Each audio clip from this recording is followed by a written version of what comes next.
În episodul anterior ați aflat despre 5 lucruri care pot fi utile la pulverizare. În acest videoclip vă voi prezenta cum se execută corect pulverizare. Conectați alimentarea la set. Nu uitați să verificați direcția de rotație a motorului.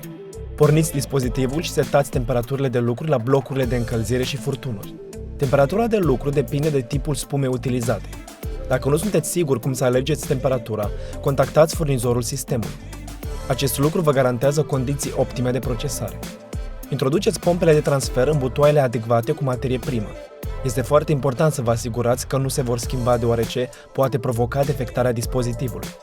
Contractanților noștri învelim pompele astfel încât să se evite greșeala. Încălziți materiile prime în butoaile la temperatura potrivită.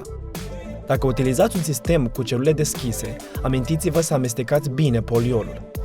În timp ce încălzirea este în curs, merită să verificați din nou condițiile la locul aplicației, în special temperatura și umiditatea substratului și a mediului. Nu uitați să vă asigurați la locul de muncă. Când toți parametrii sunt corecți, întindeți furtunurile și protejați-vă cu un costprotecție și o mască. Începem pulverizarea. Primul foc al pistolului se trage în indiferent ce substrat, carton sau folie, pentru a verifica funcționarea corectă a mașinii și a pistolului, precum și comportarea materialului. Este mai bine să evităm situațiile când facem pulverizare cu spumă pe ure preparată necorespunzător. Cum se începe? Începem aplicarea în locurile cele mai dificile, cuprinzând treptat întreaga suprafață dată. Vă recomandăm să pulverizați în jurul perimetrului și apoi să completați elementele rămase. Nu uitați să pulverizați straturile optime și să se păstreze pauze între pulverizări în același loc. Un obicei bun este controlul grosimii întregii izolații pentru a evita tăierea spumei. De ce? Păcat de banii noștri. Trebuie să reținem că reacționăm la schimbarea condițiilor. Răcirea rapidă poate necesita ridicarea temperaturii componentelor. Controlăm regulat executarea precisă a izolației, suplimentând, dacă este necesar, locurile prea slab pulverizate. Urmăriți ca în fiecare încăpere pulverizarea să aibă grosimea dorită, după care treceți la următoarea încăpere. Veți evita transferurile inutile ale echipamentului prin împărțirea muncii în etape. Zonele neacoperite cu spumă în care se vede suportul sunt de neacceptat.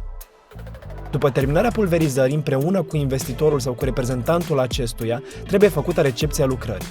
Investitorul, înainte de intrare, trebuie să fie securizat cu mască și costum de protecție. Completați declarația de aplicator. Rețineți că timp de 24 de ore, nimeni nu trebuie să fie în locul de aplicare a spumei. Orice lucrări de finisare se pot executa numai după acest timp.